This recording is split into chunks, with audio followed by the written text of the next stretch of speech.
Alhamdulillah pada kesempatan kali ini saya mengajak teman saya yang namanya Pak Tigor ini. Ini adalah pemerhati budaya, pemerhati sejarah juga. Dan alhamdulillah kita sering ngobrol-ngobrol mengenai sejarah kemerdekaan, sejarah dalam negeri, sejarah luar negeri. Dan yang paling sering adalah sebetulnya bahas candi-candi di Mojopahit dan sekitarnya. Iya, betul. Mungkin diperkenalkan sendiri, Pak Tigor, umurnya berapa, lahir di mana, kesibukannya apa, silakan. Oke, ya. Jadi saya Tigor dari Cornelis ya. Saya temannya Pak Bambang Parikesit ya. Saya asli Mojokerto ya. Biasanya dipanggil Tigor itu aja. Umur saya 30 plus 2 ya. 30 plus 2. Jadi kalau sama Pak Bambang ini saya suka-suka ngobrol terkait soal sejarah, arkeologi dan lain sebagainya. Jadi alhamdulillah kita bisa nyambung, dan hari ini Pak Bambang mumpung temanya katanya 17-an ya. Kita nanti mau bahas soal mengenai bagaimana momen-momen di 17 Agustus itu, karena 17 Agustus ini momennya penting sekali, bulan Agustus itu khususnya bagi sejarah bangsa Indonesia ya. Jadi kalau kita ditanya momen penting dalam sejarah bangsa Indonesia itu apa sih ya, sebenarnya 17 Agustus ini yang utama. Kemudian orang sering ngomongin 65 dan 98 itu adalah 3 momen penting dalam sejarah Indonesia. Nah kebetulan hari ini ya bulan Agustus saya sama Pak Bambang mau ngobrolin soal 17 Agustus gitu. Oke. Yes. Oke, terima kasih Pak Tigor. Perkenalan sudah. Jadi nanti kita ada 3 part ya. Mungkin part pertama adalah pembuka mengenai sekitar 17 Agustus 79 tahun yang lalu itu seperti apa. Yes. Jadi di awalnya kan pasti ada sidang BPPKI lah. Awalnya terbentuk seperti apa. Terus di part 2-nya nanti adalah momen 17 Agustusnya. Yeah. Jadi kenapa kok Pak Karno dan kawan-kawan pada saat itu tuh kok menunjukkan tanggal 17, dan nanti part terakhir adalah setelah 17. Jadi nanti ada 3 sesi. Iya. Mungkin sesi pertama dulu mengawali 17 Agustus 1945 itu ceritanya gimana dulu Pak Tigor? Jadi gini Pak Bambang, jadi sejarah itu polanya continue and change, kesinambungan dan perubahan. Ya. Yeah. Kita tidak bisa sampai atau tiba ke 17 Agustus tanpa melalui momen-momen sebelum sebelumnya. Itu, ya. Itu masih Jepang ya, masih penjajahan Jepang ya. Betul, ketika Indonesia waktu itu masih diduduki oleh Jepang. Jadi waktu itu Jepang itu terlibat dalam perang Pasifik atau perang Asia Timur Raya. 7 Desember 1941 pasca mereka melakukan serangan ke Pearl Harbor. Nah, setelah itu mereka gerak cepat istilahnya, jadi beberapa wilayah di kawasan Asia, khususnya Asia Tenggara, ini diambil semua sama Jepang. Tujuannya apa? Termasuk Indonesia, Malaysia, betul, termasuk semuanya. Yes, termasuk Indonesia. Cina juga. Termasuk Indonesia, Malaysia. Cina itu sebenarnya sudah diinvasi Jepang di awal tahun 1930-an. Cuma waktu itu sebagian Cina aja yang diambil oleh Jepang, sementara sisanya belum didapat. Nah nanti kita kenal istilah negara Manchuria itu. Manchuria itu adalah negara bonekanya Jepang di Cina. Manchuria. Betul ya. Kembali ke Indonesia lagi. Betul, kembali ke Indonesia lagi ya. Jadi pasca Pearl Harbor itu Desember 1941, jadi Jepang itu langsung gerak cepat istilahnya. Beberapa negara di Asia Tenggara dikuasai ya. Inggris, Singapura yang sebelumnya Malaysia yang sebelumnya dikuasai sama Inggris diambil oleh Jepang. Kemudian beberapa wilayah di Indochina juga sama. Kemudian Indonesia. Nah, Indonesia ini paling luas sendiri ya. Secara wilayah dan sebagainya. Betul, Indonesia ini paling luas sekaligus sumber dayanya itu paling potensial. Jepang ini kan pertama kali invasi daerah Tarakan dan lain sebagainya. Kenapa? Karena sumber daya minyaknya ini penting dibutuhkan untuk memenuhi keperluan militernya Jepang. Selanjutnya pasca menang di pertempuran Laut Jawa bulan Februari, ini giliran Pulau Jawa itu sangat terbuka untuk invasi Jepang. Nah selanjutnya kita tahu di bulan Maret ya, Belanda itu dengan mudah menyerah kepada Jepang ya. Bulan Maret tahun berapa? Tahun 42.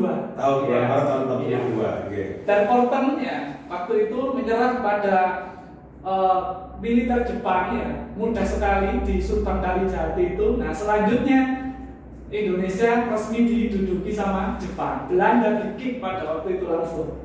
Yes. Langsung dalam gerak cepat, Belanda langsung tidak bisa berbuat apa-apa. Iya. Jepang masuk menguasai. Jepang masuk per 42 Maret tadi. Betul, per bulan Maret 1942. Ya, jadi uniknya ini Jepang itu ketika mampu mengusir Belanda dari Jawa, dari Indonesia, responnya masyarakat Indonesia ini langsung positif sekali. Oh, kita ada bangsa Asia ya. Apalagi Jepang waktu itu punya propaganda 3A, Nippon Cahaya Asia, pemimpin Asia itu ya. Itu ya 3A itu ya. Yes, ya. Dia Jepang ini promosinya ke masyarakat di Indonesia. Loh, saya ini saudara tuanya bangsa Asia, termasuk saudara tuanya bangsa Indonesia. Tapi apakah bahasa Jepang tidak kesulitan untuk dengan bahasa Indonesia pada saat itu? Pas mempropagandakan masuknya ke Jawa atau ke Indonesia. Kalau melihat bagaimana rakyat Indonesia bisa memahami Jepang, sepertinya tidak ada kesulitan untuk melakukan propaganda itu. Jadi Jepang pada waktu itu humble ya, bersahabat, boleh mengibarkan bendera merah putih, boleh menyanyikan lagu Indonesia Raya. Kemudian tokoh-tokoh nasional kita seperti Bung Karno ya, yang pada waktu itu ditangkap sama Belanda, diasingkan, itu dipulangkan kembali ke Jakarta. Jadi ini seolah-olah membuat masyarakat Indonesia itu tertarik kalau nanti Jepang itu benar-benar bisa memerdekakan Indonesia. Jadi semacam Jepang masuk di Indonesia ini adalah semacam apa ya? Penyejuk, atau mungkin yang sebelumnya ditawan, ada yang diasingkan, itu memang dibebaskan semua. Betul, jadi Jepang ini oleh bangsa Indonesia itu dianggap penyelamat. Nah, seperti itu, penyelamat yang nanti bisa memberikan hadiah berupa kemerdekaan. Nah, ini kan waktu itu orang kita itu tergiur, oh Jepang itu kemampuan militernya luar biasa sekali ya, kan seperti itu. Berarti Maret tahun 1942 itu ke 45 kan nggak sampai 3 tahun. Nggak sampai 3 tahun, memang durasinya singkat ya, 1942 sampai dengan tahun 1945. Karena memang agresivitas atau kekuatan Jepang maupun negara fasis yang lain di Perang Dunia Kedua itu hanya apa istilahnya, hanya oke di awal-awal saja. Memasuki tahun 1942 Jerman di Eropa maupun Jepang di front Pasifik ini kekuatannya sudah mencapai puncak. Nah, nanti itu ada pertempuran namanya pertempuran Midway, di mana armada Jepang itu akhirnya kalah melawan Amerika. Sejak kalah di situ posisinya berbalik. Jepang yang awalnya agresif terus ganti ditekan sama Amerika. Itu setelah penyerangan Pearl Harbor itu. Setelah penyerangan Pearl Harbor itu. Oke, jadi setelah cerita Jepang masuk ke Indonesia, kenapa kok bahasanya tuh saya melihat cerita dari mbah-mbah saya atau kakek-kakek saya itu sampai mendirikan peta, sampai mendirikan BPUPKI, tapi nggak tahu versi Jepangnya, mungkin nanti Pak juga bisa jelaskan. Iya, jadi organisasi-organisasi yang didirikan Jepang ini sebenarnya fungsinya atau kegunaannya sebenarnya hanya untuk Jepang. Tapi nanti dari organisasi seperti PETA, HIO dan lain sebagainya, kita juga bisa dampak positifnya ada. Betul ya. Jadi organisasi seperti PETA ini kan organisasi militer. Pembela tanah air. Pembela tanah air, betul ya. Jadi ini kan organisasi militer. Dengan ikut bergabung di organisasi PETA ini, para pemuda itu jadi dilatih militer secara profesional. Strategi perang, strategi ya. apa namanya, mulai dari infanteri, divisi-divisi itu sudah ditata di PETA itu tadi. Betul, jadi cara membentuk tentara modern, teknik strategi militer yang modern itu bagaimana? Di PETA itu ya? Itu sudah di PETA. Nah, jadi ini pas saat dijajah Belanda atau pas Belanda menguasai itu memang tidak ada nih? Tidak ada semacam divisi untuk orang Jawa yang membantu Belanda, nggak ada. Belanda dulu punya Kenil. Kenil. Belanda dulu punya Kenil. Kenil ini pasukannya Belanda. Pribumi juga banyak yang ikut di situ. Tapi tidak secanggih, struktur seperti di PETA. Ya kalau dibilang secanggih strukturnya di PETA, ya sebenarnya kalau menurut saya sama sih. Oh, sama. Bahkan nanti itu ketika Indonesia mau disatukan ya, ada konflik di tubuh militer ini. Nanti yang bekasnya Kenil itu nggak mau gabung ke tentara Indonesia. Ada asal-usulnya di situ. Iya. Kenapa? Karena yang orang-orang dari Kenil ini merasa keilmuan militernya jauh lebih tinggi daripada tentara Indonesia. PETA. Betul ya. Tapi apapun itu peta ini punya dampak positif juga bagi bangsa Indonesia. Ya. Oke. Contohnya misalnya karakter pemuda Indonesia yang biasanya males-malesan, ini kan bertolak belakang dengan karakter orang Jepang yang bagaimana? Yang rajin, disiplin dan lain sebagainya. Jadi harus ada olahraga, ada nyanyi. Bahasanya dulu seperti itu. Iya. Mio tahu kaito sora agente dan Iya. lain sebagainya. Betul, jadi nanti ketika Indonesia setelah merdeka, mereka bikin BKR itu, Badan Keamanan Rakyat, lalu jadi TKR itu hampir semuanya orang-orangnya peta. Dan Oke. ini ilmu dari peta ini berguna ketika Indonesia nanti menghadapi kembali ancaman sekutu yang berkolaborasi sama Belanda. Jadi peta itu juga ada dampak positifnya buat bangsa Indonesia. Terus lembaga BPUPKI itu asal usulnya di tahun berapa? Kira-kira bisa menggambarkan urutannya sampai lahirnya Pancasila di 1 Juni sampai sidang BPUPKI sampai menjelang 17 Agustus. Iya, jadi pendirian BPUPKI ini adalah salah satu momen yang penting juga kalau kita ngobrolin soal penjajahan Jepang. Jadi situasinya begini waktu itu. Kan saya sudah katakan di awal tadi, Iya. di Perang Pasifik itu setelah kalah di pertempuran Midway ya, posisinya itu terbalik. Jadi Jepang yang awalnya ofensif ya sekarang ganti ditekan balik sama Amerika. Puncaknya adalah di tahun 1944 ketika Jepang itu kehilangan Pulau Saipan pada waktu itu. Di Jepang sana ya. Wilayah Jepang, Pulau Saipan itu berhasil diambil sama Amerika. Nah ini orang Jepang sudah takut. Kenapa? Karena Saipan itu lokasinya strategis. Pesawat pengebomnya Amerika B-29 itu bisa diterbangkan dari Saipan langsung menuju ke kepulauan utamanya Jepang. Nah dari sini orang Jepang sudah mulai panik, sudah mulai bingung. Nah di sektor birokrasinya sendiri ada perubahan, pergantian kabinet, pergantian perdana menteri.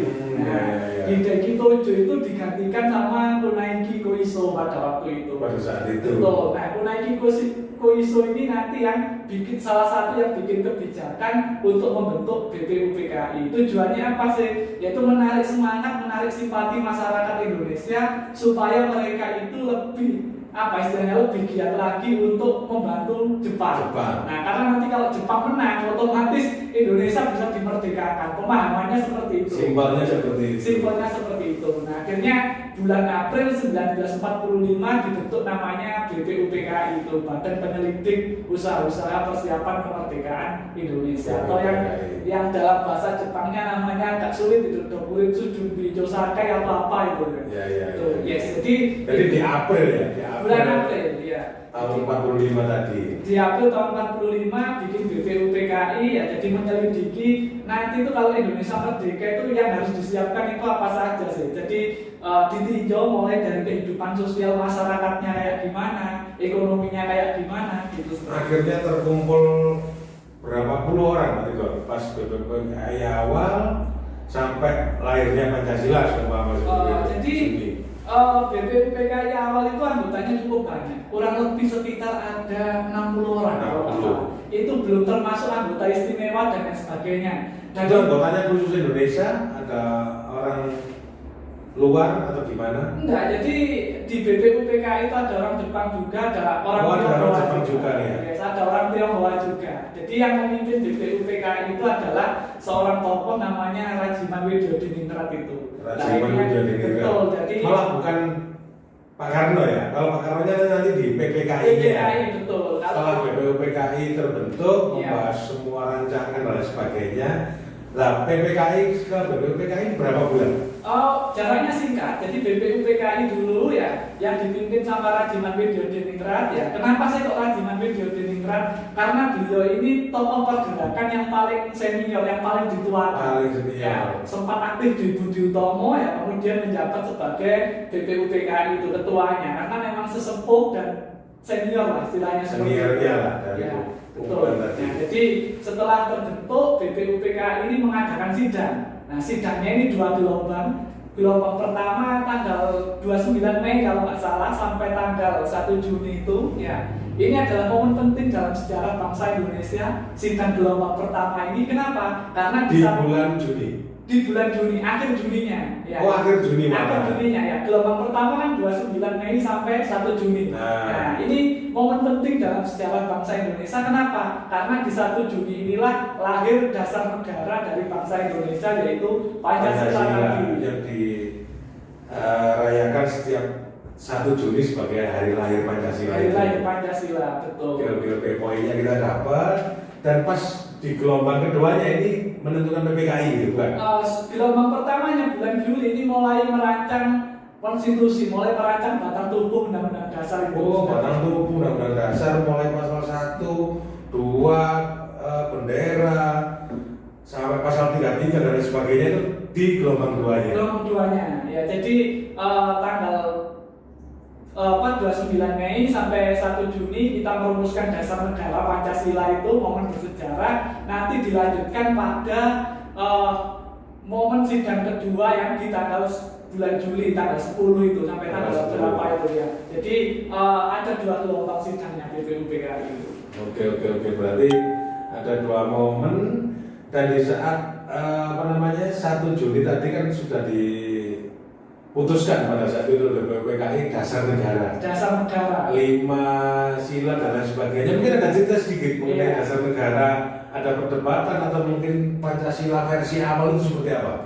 Sebelum nanti ke PPKI. Iya, menarik memang kalau kita berbicara mengenai dasar negara Indonesia. Nggak habis-habis sebenarnya kalau kita membahas mengenai soal Pancasila. Jadi sebelum Bung Karno menyampaikan 5 sila itu, 1 Juni itu, ya, ada 2 tokoh lain yang juga menyampaikan tentang dasar negara, yaitu Pak Muhammad Yamin sama Mr. Supomo. Nah, nanti bisa dicek, beliau itu juga merumuskan dasar negara. Nah, baru Bung Karno itu 1 Juni itu yang kita kenal dengan nama Pancasila. Nah, sebenarnya Pancasila ini Bung Karno itu inspirasinya dapat dari mana sih? Ini kalau saya dengar beliau itu ketika diasingkan di Inde, di Flores ya, Bung Karno itu sudah dapat inspirasi soal dasar negara Pancasila itu. Jadi itu sudah berapa tahun yang lalu di pengasingan di Inde? Iya. Itu sekitar tahun berapa itu yang di Inde itu? Nanti dicek sendiri. Pengasingan di Inde ya? Iya. Sudah puluhan tahun lah selesai itu. Jaraknya sudah cukup lama. Ya, dari pengasingan di Inde itu beliau dapat informasi, inspirasi maksud saya ya, tentang bagaimana sih Indonesia yang beraneka ragam ini ya, punya pluralisme kayak gini itu bisa disatukan menjadi kekuatan yang besar. Dari sini akhirnya Bung Karno dapat ide bahwa Pancasila itu tadi yang bisa menjadi dasar atau penyatu penguat dari bangsa Indonesia, seperti itu. Dan dari sila-silanya itu kan saya pernah dengar urutannya pernah berubah. Betul, jadi di saat Pak Karno inspirasi awalnya yang di tadi memang beda versi dengan yang Pancasila sekarang. Iya betul. Jadi di sila keberapanya, Pak Tigor? Jadi begini, Pancasila awal ya yang dirumuskan oleh Soekarno itu beda dengan Pancasila yang kita kenal hari ini. Ya, 1 Juni itu yang pertama adalah kebangsaan Indonesia. Kebangsaan Indonesia. Ketuhanan Yang Maha Esa sama Bung Karno ditempatkan di posisi ke-5. Jadi di sini Bung Karno itu terlihat bahwa beliau ini seorang nasionalis sejati yang menginginkan persatuan bangsa Indonesia. Persatuan dulu. Persatuan bangsa Indonesia dulu. Jadi fundament politiknya itu ditempatkan di posisi yang paling atas. Posisi pertama. Nah, ketika Bung Karno merumuskan 5 sila ini, langsung di situ terjadi yang namanya perdebatan. Ada pihak yang minta ini Indonesia itu dasarnya agama, yaitu Islam, ya. Ada pihak yang menginginkan Indonesia ini kebangsaan. Dasarnya adalah Pancasila itu tadi. Ya. Negara Republik Kebangsaan pada waktu itu. Antara yang menginginkan bentuk negara Republik Kebangsaan dengan yang negara agama, ini seketika itu langsung terjadi perdebatan serius, menarik ya. Yang paling alot memperdebatkan itu siapa tokohnya? Mungkin 1 atau 2 tokoh kira-kira yang tadi kau tahu.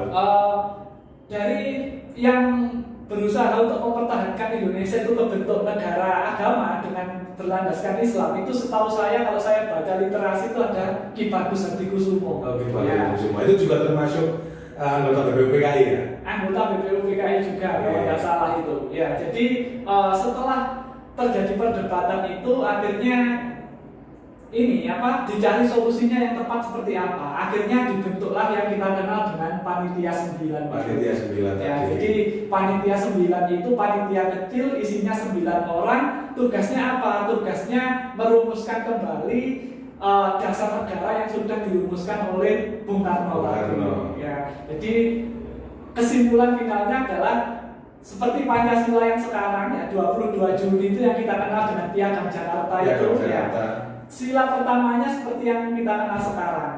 Bukan ketuhanan yang Maha Esa, belum ketuhanan yang Maha Esa, tapi ketuhanan dengan menjalankan syariat-syariat Islam bagi pemeluknya. Ya. Jadi pada saat itu memang panitia 9 itu ada Kiai Haji Hasyim Asy'ari. Betul ya. Ada siapa lagi Pak? Ada Agus Salim, ada Abi Kusno Cokrosuyoso, Bung Karno, Hatta itu termasuk di situ ya. Panitia 9 betul. Jadi akhirnya terbentuklah Pancasila dan tanggal 22 Juni Piagam Jakarta itu sebagai pembukaan di undang-undang kita saat ini. Tapi ada revisi sedikit dan itu nanti ada di versi terakhir kita berbincang kali ini. Setelah proses yang begitu panjang BPUPKI dibantu oleh Jepang untuk mendirikannya, jadi setelah dasar negara ketemu dan pembentukan dasar-dasar negara terbentuk mengenai undang-undang, batang tubuh dan sebagainya, apakah ada momen krusial lagi kelihatannya ini? Semacam menuju tanggal 17 itu memang sudah dipikirkan Pak Karno atau sudah dipikirkan tim 9 atau gimana ceritanya? Jadi kok muncul 17 Agustus itu? Ya, jadi kok muncul 17 Agustus ini tentu saja bukan sesuatu yang datang tiba-tiba, tapi memang kita harus tahu dari awal. Kan saya sudah katakan bahwa kita harus tahu prosesnya menuju 17 Agustus itu seperti apa.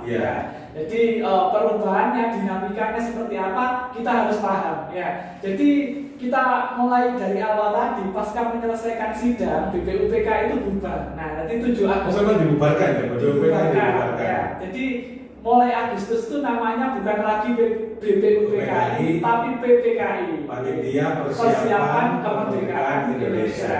Nah, per Agustus ya. Iya. Di bulan Agustus ini adalah momen-momen yang krusial.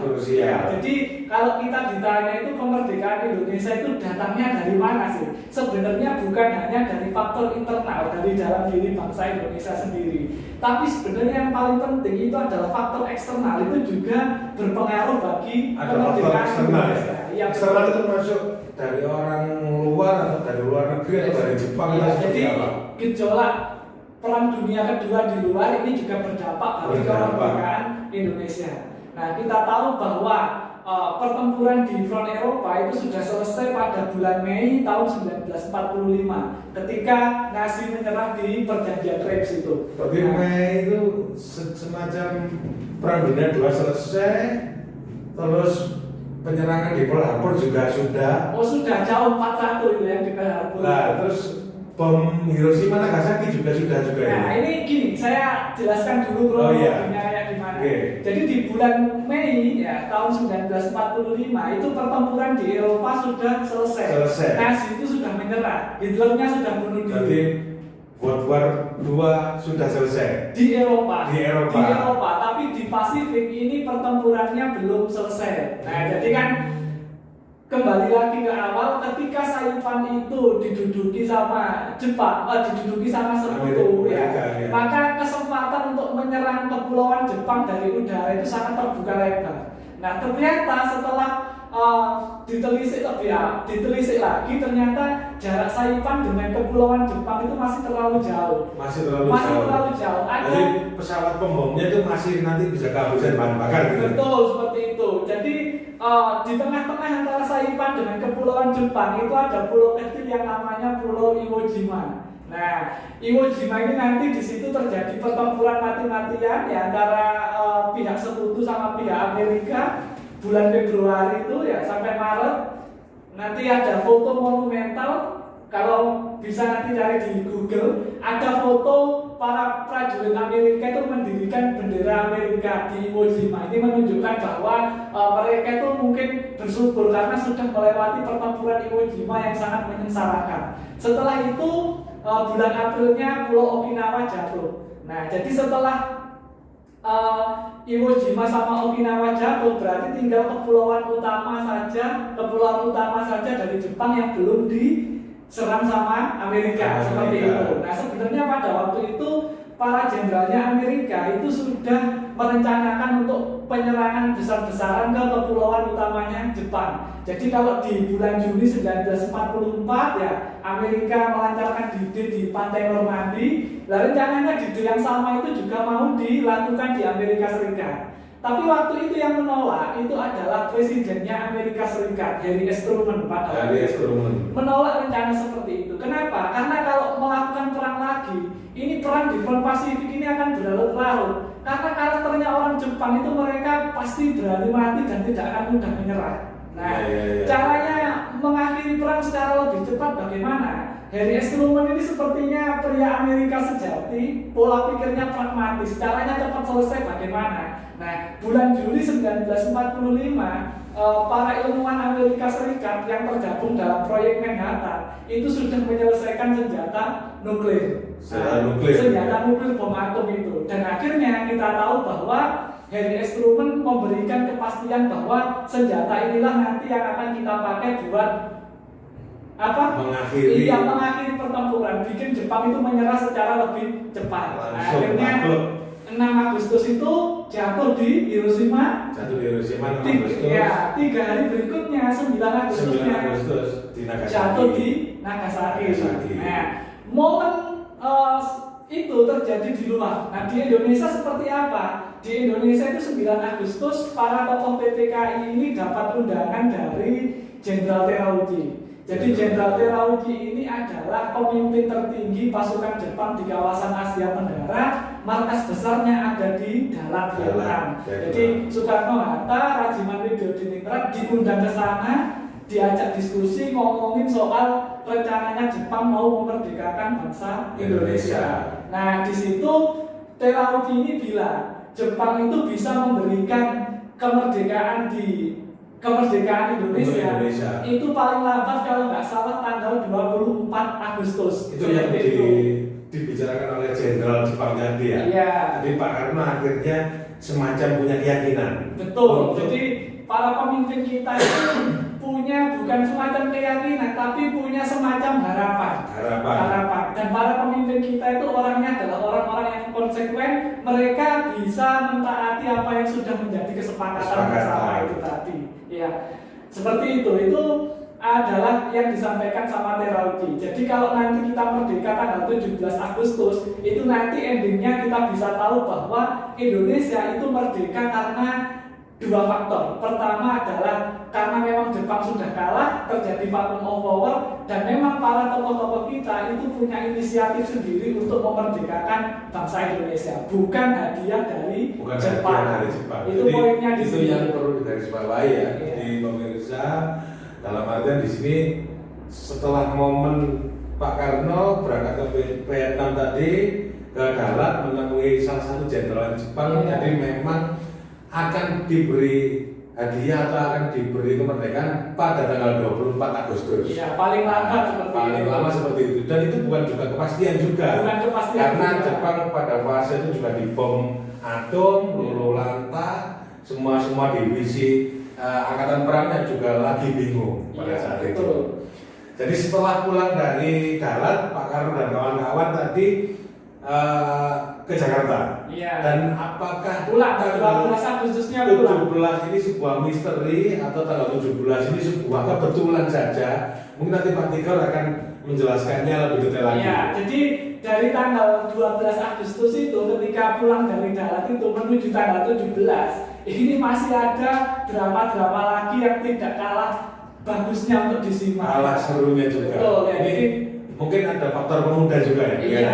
Jadi golongan pemuda ini adalah golongan yang paling bersemangat, golongan yang paling paling keras pada waktu itu supaya cepat-cepat untuk merdeka. Mungkin tokoh-tokohnya bisa disebut salah satu dua dari tokoh pemuda ini. Sebenarnya kalau kita bicara mengenai pemuda Indonesia itu banyak. Mereka itu orang yang kalau boleh saya katakan sudah berpikiran ke depan. Mereka berpikir kalau Indonesia itu nanti tidak jadi merdeka, publik internasional itu akan menilai kalau merdekanya nggak cepat-cepat dan nanti Indonesia merdeka, itu nanti publik internasional itu penilaiannya kemerdekaan Indonesia itu jangan-jangan dikasih sama Jepang. Oh jangan-jangan Indonesia ini anteknya fasisme seperti itu. Karena itu ketika dengar berita dari BBC, siaran radionya Inggris ya, Sultan Syahrir pada waktu itu, beliau itu salah satu tokoh pemuda yang luar biasa sekali, punya media berupa radio. Jadi radio ini itu cuma barang mewah ya? Barang mewah pada waktu itu. Kalau sekarang iPhone-nya kita itu radio pada masa itu ya. Dari BBC ini, Sultan Syahrir itu dapat info kalau Jepang itu sudah menyerah tanggal 14 Agustus. 14 Agustus Syahrir dapat berita seperti itu, langsung beliaunya menemui Bung Hatta. 14 Agustus ya? Iya, langsung beliaunya menemui Bung Hatta pada waktu itu. Bung Hatta ini diminta sama Syahrir untuk bilang ke Bung Karno, suruh cepat-cepat memproklamasikan kemerdekaan. Karena kalau nanti terlambat memproklamasikan kemerdekaan, perspektifnya dunia luar itu nanti akan mengira kalau itu tadi Jepang itu ngasih kemerdekaan ke Indonesia. Jadi vacuum of power adalah benar-benar waktu yang memang tidak ada situasi yang menjajah Indonesia ataupun siapa negara lain yang menguasai Indonesia seperti itu. Betul, seperti itu. Tapi waktu itu Bung Hatta sendiri sudah menemui Bung Karno dan beliau berdua ini ada kesepakatan bahwa belum mau mempertahankan belum mau untuk memproklamasikan kemerdekaan Indonesia. Nah, belum mau itu bukan artinya tidak mau ya, belum mau pada waktu itu. Karena di dalam pernah ngomong-ngomongan dengan Jenderal Jepang. Betul ya. Per tanggal 24 nanti. Betul itu. Jadi kenapa sih kok belum mau? Jadi karena Bung Hatta sama Bung Karno belum mau memproklamasikan kemerdekaan. Inilah nanti kita kenal dalam sejarah Indonesia ada perbedaan perspektif tentang kapan Indonesia merdeka itu dari golongan tua dan dari golongan muda. Nah, kita tahu anak muda ini pikirannya ke depan. Tapi apa istilahnya? Mereka itu masih suka gerusa-gerusulan. Kurang keputusannya bisa mungkin kurang tepat, terlalu cepat, terlalu berambisi. Betul. Karena kan sudah umurnya 40 lebih pada saat itu. Lebih. Nah, kalau golongan tua ini pola pikirnya lebih panjang. Ya, kalau golongan muda bisa melihat ke depan, tapi kalau golongan tua ini tahu resikonya kedepannya nanti seperti apa. Nah, Bung Karno sendiri belum bisa memproklamasikan kemerdekaan. Kenapa? Karena terkait dengan kemerdekaan Indonesia ini masih harus terlebih dahulu dibahas dengan sidang PPKI. Sidang PPKI. Betul, di dalam sidang PPKI. Itu sidang PPKI yang terakhir itu sebenarnya tanggal berapa? Direncanakan kalau nggak salah pada waktu itu tanggal 16 Agustus. Oh, tanggal 16 itu bahasanya itu sudah ada semacam pleno atau agenda yang nanti akan diadakan sidang lagi tanggal 16 Juni. 16 Agustus. Sampai PKI. Ya. Nanti kita ada peristiwa Mas Dengkot dan lain sebagainya itu sebelum itu. Nah, jadi gini, Bung Karno itu memang punya kesepakatan dengan PPKI. Jadi untuk kemerdekaan Indonesia tidak bisa diputuskan secara personal, tapi harus ada kesepakatan dengan anggota PPKI yang lain. Pertimbangan yang kedua, walaupun Jepang itu di luar mereka sudah menyatakan menyerah, tapi secara militer di Indonesia khususnya Jakarta itu pasukannya Jepang itu masih full, masih lengkap. Ya? Kalau seandainya waktu itu golongan muda bisa menyatakan kemerdekaan, yang dikhawatirkan sama Bung Karno dan teman-teman golongan tua, ini nanti terjadi pertumpahan darah. Karena pasukan Jepang masih lengkap di Jakarta, itu masih ada. Itu kenapa nanti 17 Agustusnya itu pembacaan teks proklamasinya itu di rumah Jalan Pegangsaan Timur itu. Awalnya kan direncanakan di lapangan Ikada. Nah, lapangan Ikada ini areanya terlalu terbuka, dikhawatirkan nanti akan terjadi clash dengan tentara Jepang seperti itu. Ikada yang dimaksud Pak Timur adalah mungkin sekarang itu Tugu Monas, kalau tidak salah. Jadi yang sekarang ada Istana Merdeka, Medan Merdeka Barat, Medan Merdeka Timur itu pada saat itu adalah namanya lapangan Ikada. Yes. Dan besarnya sama seperti lapangan Monas yang sampai sekarang ini. Seperti itu. Jadi setelah tanggal 14 golongan muda menghampiri Pak Hatta tadi dan sudah disampaikan ke Pak Karno. Tanggal 14 ke tanggal 15 ada kejadian apa lagi? Nah, ini adalah momen ketika para pemuda bangsa Indonesia terus-menerus mendesak Soekarno-Hatta untuk memproklamasikan semacam jengkel gitu mungkin ya. Ya, betul. Jadi pemuda ini banyak. Ya, ada pemuda golongannya Sultan Syahrir, ada yang dulu bergerak secara bawah tanah melawan Jepang itu, termasuk Amir Syarifuddin juga. Kemudian ada pemuda anti fasis juga, namanya Pemuda Menteng 31. Itu ada banyak ya, banyak ya.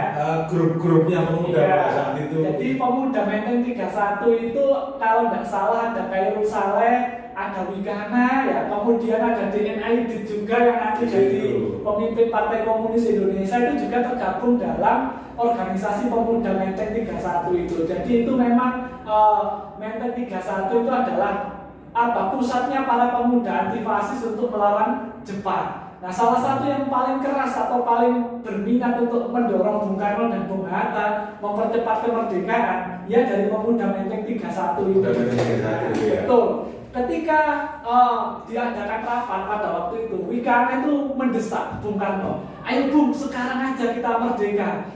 Tanggal 15 itu. Tanggal 15-nya, bahkan Wigana ini sempat mengancam kalau istilahnya jenengan atau beliau itu nggak mau memerdekakan Indonesia, hari ini akan terjadi pertumpahan darah. Wigana itu mengancam Bung Karno seperti itu. Nah, akhirnya bagaimana? Soekarno diancam, akhirnya mengancam balik, diseret Wigana ke pojok ruangan. Bung Karno bilang kalau nggak salah, ini leher saya, kalau nggak percaya potong aja atau bagaimana itu bahasanya, saya lupa. Ya, akhirnya 15 malam itu karena nggak mampu untuk memaksa Bung Karno dan Bung Hatta memproklamasikan kemerdekaan, mereka rapat lagi. Bagaimana kalau Bung Karno dan Bung Hatta ini kita bawa ke tempat yang lebih aman, kita bawa ke suatu tempat yang kemungkinan tidak bisa diintervensi sama Jepang, dan itu dipilih akhirnya Rengas Dengklok itu. Dibawa malam sampai dini hari ke Rengas Dengklok. Jadi lokasinya kalau nggak salah ada di Karawang, Bekasi. Nah, sekitar jaraknya 40 km kurang lebih ya. Iya. Betul ya. Jadi di Rengas Dengklok itu pun belum ada kepastian Bung Karno mau memproklamasikan kemerdekaan. Belum pasti juga. Belum ada kepastian juga. Nah, 16 Agustusnya pagi, tadi yang saya katakan di awal kan ada rencana untuk sidang PPKI. Nah, tapi ternyata pada waktu itu pemimpin dan wakilnya PPKI, Soekarno sama Hatta, waktu itu nggak ada di tempat. Dicari oleh Ahmad Subarjo tadi. Ahmad Subarjo ini bingung, lah Bung Karno sama Bung Hatta itu kemana ini kok nggak ada.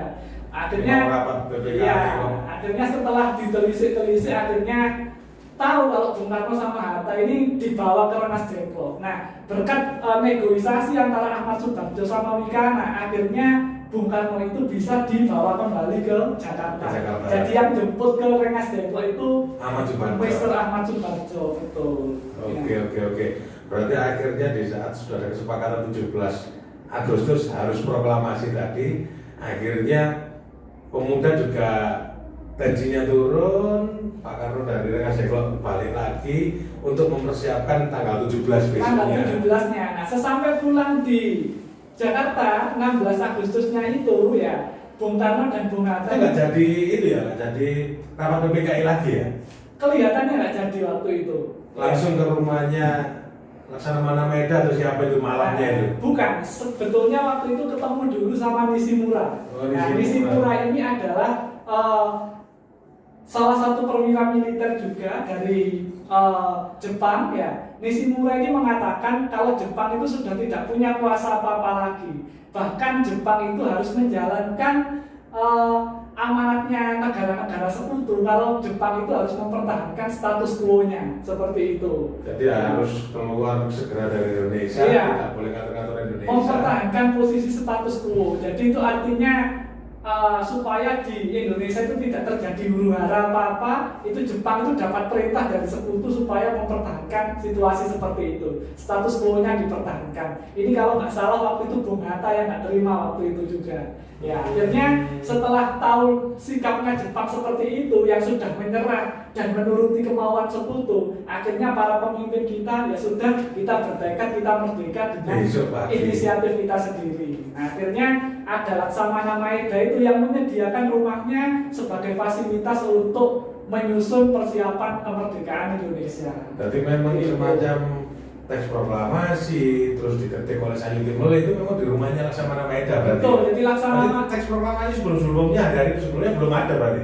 belum ada. Jadi proklamasi itu ditulis 16 Agustus malam itu kalau nggak salah. Ya. Oke. Berarti akhirnya kita tahu bahwa 17 Agustus yang memang tadi itu inisiatif dari mana kan banyak proses dan banyak cerita di balik itu. Betul. Dan bukan 24 Agustus yang sudah dijanjikan jenderal yang ada di darat. Jadi Seperti itu. intinya begini Pak Bambang. Jadi intinya momen 17 Agustus itu apa sih? Intinya momen 17 Agustus itu pertama ya kita harus menjawab terlebih dahulu karena selama ini masih ada pertanyaan bahwa Indonesia merdeka itu seolah-olah hadiah dari Jepang. Nah, ini perlu kita luruskan, bukan hadiah dari Jepang. Kenapa? Karena pasca menyerah dari sekutu 15 Agustus, 14 Agustus itu Jepang itu sudah nggak punya kuasa apa-apa lagi terhadap Indonesia. Seperti itu. Jadi Indonesia merdeka itu karena para pemimpin-pemimpin kita, karena founding father kita punya inisiatif sendiri untuk memerdekakan bangsa Indonesia dengan membaca situasi politik perang dunia, situasi politik internasional dan lain sebagainya itu. Kita bisa memanfaatkan momen itu untuk mengambil inisiatif memerdekakan bangsa Indonesia. Oke, jadi 17 Agustus 1945 sudah terjawab dengan berbagai cerita panjang mulai dari BPUPKI dan Rengas Dengklok, ada unsur pemuda, ada unsur golongan tua, dan akhirnya sudah diputuskan pada saat itu. Akhirnya intinya tanggal 17 Agustus adalah bukan hadiah dari Jepang. Yes. Ya. Semoga informasi yang kurang lebih cukup panjang ini bisa memberikan semangat untuk pemirsa semuanya. Dan mungkin ada salah kata saya sebentar terakhir atau mungkin ada terakhir Pak Bambang ya dari saya. Sejarah itu adalah ilmu yang luar biasa. Ilmu yang luar biasa artinya bagaimana? Ketika melihat sejarah, kita dihadapkan pada banyak dimensi, kita dihadapkan pada banyak sisi. Nah, kalau kita melihat sejarah, kita harus punya banyak berbagai perspektif, berbagai sudut pandang. Itu yang membuat sejarah itu menarik, karena sejarah itu bisa dilihat, bisa disikapi dari berbagai segi, dari berbagai aspek, dan dari berbagai perspektif. Ya. Saya yang tadi ditanyai Pak Bambang soal momen-momen 17 Agustus dan sebelumnya, tentu saja dari penjelasan saya tadi mungkin masih belum lengkap dan mungkin teman-teman yang lain punya perspektif yang berbeda dengan saya, ya tidak apa-apa ya. Karena semakin kaya perspektif kita tentang sejarah itu justru semakin baik. Nanti kalau teman-teman punya perspektif lain mungkin, oh ini nggak begini, Mas Tigor dan lain sebagainya mungkin bisa disampaikan. Nanti bisa ditulis di kolom komentar. Betul, ya. Saya sangat terbuka untuk kritik dan wawasan baru terkait dengan sejarah itu saja. Terima kasih. Kalau nanti ada saran dan kritik bisa ditulis di kolom komentar. Dan terima kasih atas waktunya Pak Tigor. Oke, sama-sama. Terima kasih untuk guru semuanya. Salam sehat dan salam budaya. Terima kasih. Waalaikumsalam. Ya.